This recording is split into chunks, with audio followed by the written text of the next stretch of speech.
Rishi Sunak. Madam Deputy Speaker, thank you for allowing me to make my first contribution to this House.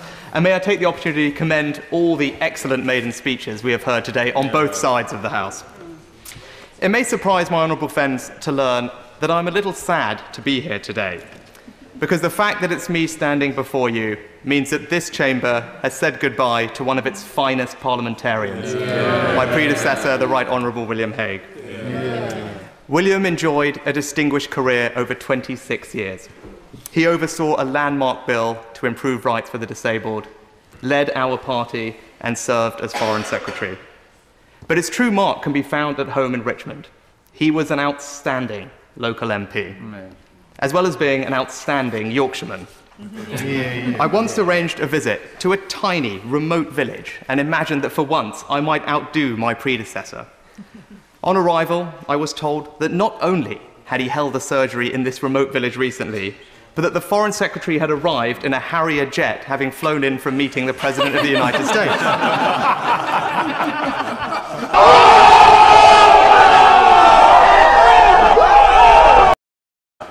Some have wondered about William Hague's future. Perhaps he will heed the advice of the Prime Minister, who suggested he ought to become the new James Bond. In the Prime Minister's own words, he's fit, he's healthy, he does yoga, he can probably crack a man's skull between his kneecaps. Hard to beat, but I did find a scintilla of encouragement on the campaign trail. Wandering through an auction market, I was introduced to a farmer as the new William Hague. He looked quizzically at that point. and then said, "Ah yes, Hagee, good bloke, like him. Bit pale though, this one's got a better tan." In today's debate on Europe, we should remember that as leader, William Hague campaigned to stop Britain joining the single European currency and instead to keep the pound. His judgment looks even more excellent today than it did then. We will miss his oratory, wit, and intelligence. I know the whole House will join me in wishing him well. Sadly, William Hague's predecessor, the late Lord Britton, is no longer with us. But I'm fortunate that Lord Britton's predecessor, Sir Timothy Kitson, remains living locally, and his years of dedicated service are remembered fondly. The constituency of Richmond is known for its remarkable natural beauty. In the east lie the North York Moors, and in the west sit the Yorkshire Dales, with their distinctive dry stone walls, stone barns, and softly rolling valleys. In fact, admiration of my constituency has even spread to the other side of the English Channel, which is why the remote splendour of Wensleydale and Swaledale last year became part of the Tour de France. Interlaced with this natural beauty is a constant reminder of our nation's heritage. Richmond Castle sits magnificently at the heart of the constituency. Built by William the Conqueror, it has witnessed centuries of our nation's history unfold. Further afield in Great Ayton, Captain James Cook grew up and left Yorkshire to explore the world.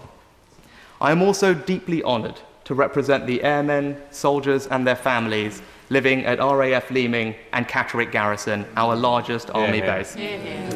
We are home to the historic Green Howards, who served in the Napoleonic Wars, Afghanistan and the Normandy landings. I will never forget that so many of my constituents have risked their lives to protect our nation so that we may debate here in peace today.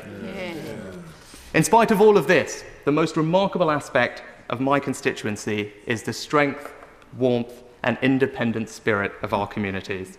I'm fiercely proud to represent them. And although I am not from Yorkshire, they were immensely relieved to learn that I was not from Lancashire either.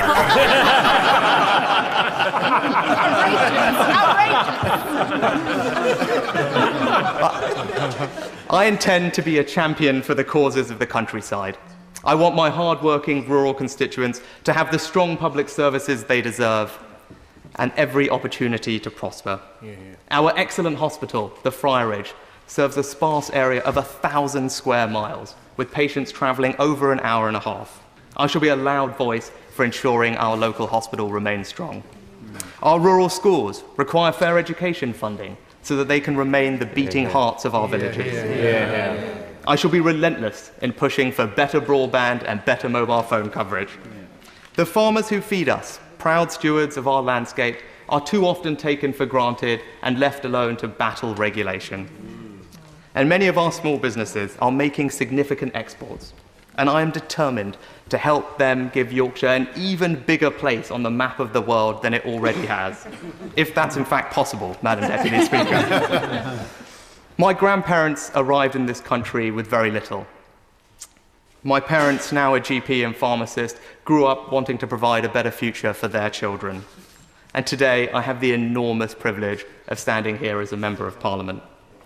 I owe a great debt to our country for what it has done for my family, showing tolerance, providing opportunities, and rewarding their hard work.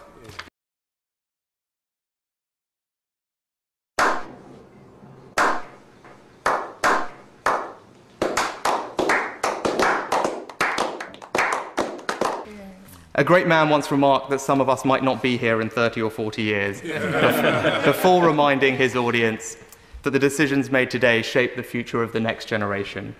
I believe in a compassionate Britain that provides opportunity and values freedom.